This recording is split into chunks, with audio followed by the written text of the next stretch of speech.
Bismillahirrahmanirrahim. Assalamualaikum warahmatullahi wabarakatuh. Alhamdulillahirabbil alamin wa bihi nasta'inu ala umuri dunya waddin wassalatu wassalamu ala asrafil anbiya'i wal mursalin wa ala alihi washabihi ajmain. Amma ba'd. Kami dari kelompok 3 akan mempresentasikan materi tentang penulisan singkatan dan akronim, angka dan lambang, bilangan serta kata sandang, si dan sang. Ini adalah anggota kelompok 3. Lalu, untuk pemaparan materi akan disampaikan oleh Saudari Aulia Zahra. Untuk materi yang pertama, singkatan merupakan pemendekan kata dengan cara menggabungkan satu atau lebih huruf pada awal kata yang kemudian digabungkan dari beberapa kata. Ciri-ciri dan contohnya.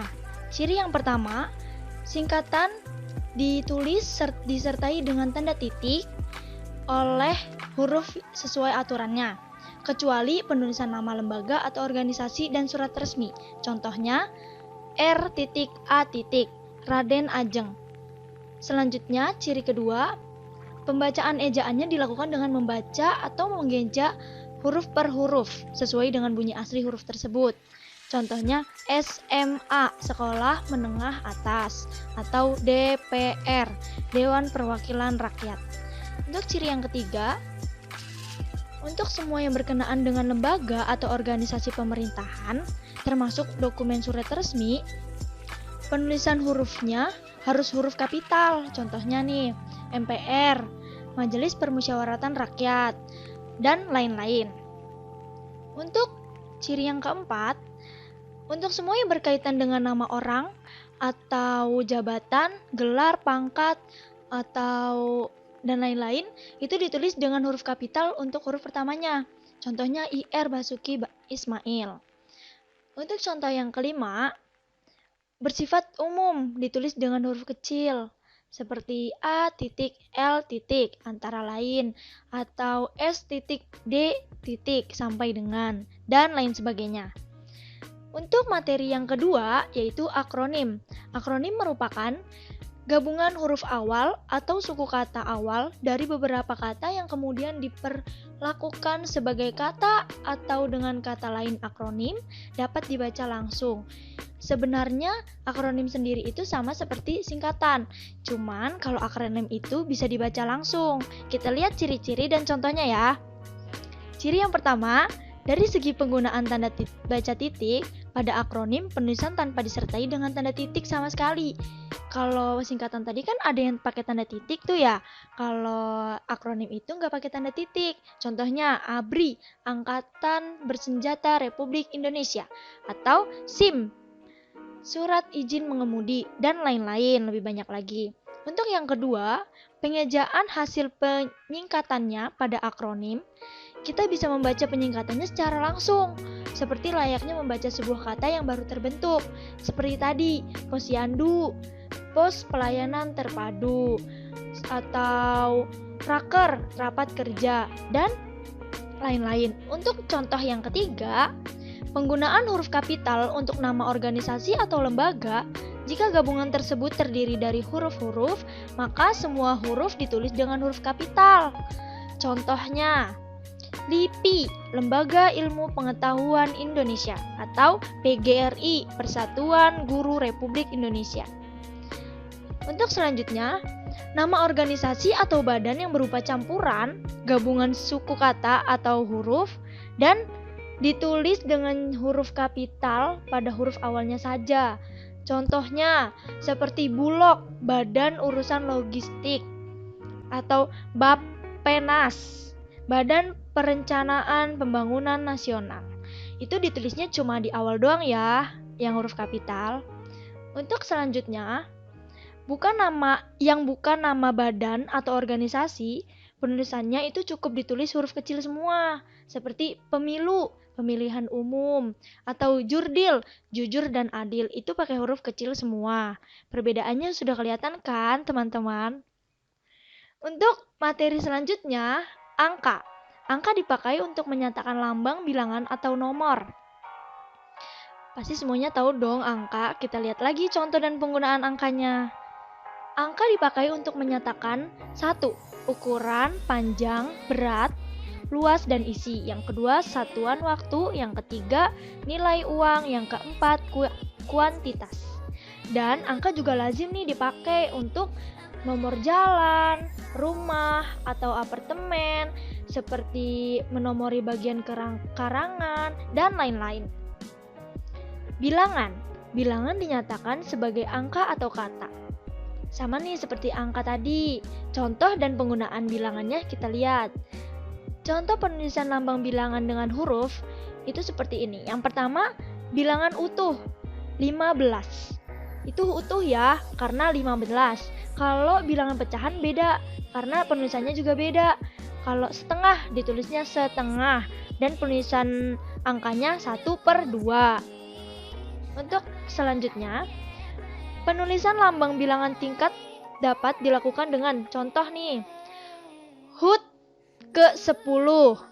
Ditulis dengan Romawi bisa, dengan angka bisa, atau kita tulis dengan nama bilangan juga bisa. Yang selanjutnya, penulisan lambang yang mendapat akhiran an. Contohnya, tahun 60-an ditulis tahun 60-an, atau uang 5 ribuan ditulis uang 5 ribuan. Perbedaannya dengan angka dan nama bilangan ya teman-teman. Selanjutnya, lambang bilangan pada awal kalimat ditulis dengan huruf, tapi usahakan agar di awal kalimat jangan menggunakan angka yang lebih dari 2 kata. Contohnya nih teman-teman, kalau dia mau nulis di awal kalimat itu gak boleh lebih dari 2 kalimat ya, kalau mau ditulis awal. Contohnya 15 orang tewas dalam kecelakaan itu. Contoh lagi, peserta yang hadir 600 orang. Jadi gak bisa lebih dari 2 kata ya teman-teman kalau mau ditulis di awal kalimat. Contoh lagi, bilangan tidak perlu ditulis dengan angka dan huruf sekaligus dalam teks, kecuali di dalam dokumen resmi seperti akta dan kwitansi. Contohnya kayak gini. Ayah mempunyai 250 ekor ayam. Ditulisnya angka aja nih teman-teman, gak usah ditulis pakai nama bilangannya. Jadi gak usah kayak contoh yang salah kayak gini, ayah mempunyai 250 ekor ayam. Gak usah tuh ditulis kayak gitu ya teman-teman. Selanjutnya materinya, kata sandang, si dan sang. Kata sandang adalah kata yang tidak memiliki makna. Kata sandang sendiri hanya dipakai sebagai penjelas kata-kata yang ada di depannya. Contohnya kan kayak si dan sang merupakan 2 dari sekian banyak kata sandang di Indonesia. Kata sandang pertama itu sang. Kata sang merupakan kata sandang bermakna tunggal dan berfungsi untuk merujuk sesosok tokoh dengan derajat atau martabat yang baik. Penggunaan kata sang itu untuk menjunjung orang dengan bahasa yang baik. Menurut KBBI ini kita lihat ya. Yang pertama, kata yang dipakai di depan nama orang, binatang, atau benda yang dianggap hidup atau dimuliakan. Contohnya Sang Arjuna, Sang Kancil. Yang kedua, kata yang dipakai di depan nama benda untuk berolok-olok, Sang Suami. Contohnya dari yang si sekarang. Si merupakan kata sandang yang bersifat netral. Dia penggunaannya telah dijelaskan lebih lanjut nih dalam KBBI. Kita lihat ya. Yang pertama, kata yang dipakai di depan nama diri atau pada ragam akrab atau kurang hormat. Jadi kalau pakai si itu tuh kurang hormat, kayak menunjuk si Ahmad, si Rukiah gitu. Yang kedua, cirinya kata untuk mengkhususkan orang yang melakukan atau terkena sesuatu. Contohnya si pengirim, si penipu, si pelaku. Kita bisa lihat kan perbedaannya. Yang selanjutnya, kata yang dipakai di depan nama orang untuk merendahkan diri. Seperti yang tadi saya sudah bilang ini ya, kalau buat kata si itu kan kurang sopan. Jadi contohnya yang kurang sopan tuh gini, si Benny, si Joni itu kan terlalu menunjuk ke orang. Jadi yang baik itu menggunakan namanya saja atau dengan nada yang lebih rendah. Untuk selanjutnya yang keempat, kata yang dipakai di depan kata sifat untuk pujian, panggilan, dan ejekan, menyatakan bahwa yang disebut itu mempunyai sesuatu atau menyerupai sesuatu nih. Udah pada tahu nih pasti. Contohnya si belang, si durhaka, atau si keriting, atau yang lain-lain. Untuk contoh yang terakhir, kata yang dipakai pada berbagai nama tumbuhan atau binatang nih. Contohnya kayak si kancil, si bunga, si macan, dan lain-lain. Ya, untuk selanjutnya saya serahkan kembali kepada moderator.